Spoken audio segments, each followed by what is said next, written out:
नित्यामन्त्रयता तस्मै चतुर्थसम्भूतः प्रत्यशृणोत् स चतुर्भूतो भवत् चतुर्भूतो हवैनापैषः संवादेतं चतुर्भूतकं सन्धम् चतुर्भूतेत्याचक्षते परोक्षेण परोक्षप्रियादिमहि देवाः तमब्रवीत्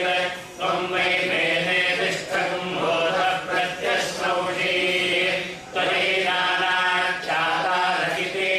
तस्मात् गृहैनाभ्यश्चतुर्होतारहित्याचक्षते तस्मात् शुश्रूषः पुत्राणां प्रत्य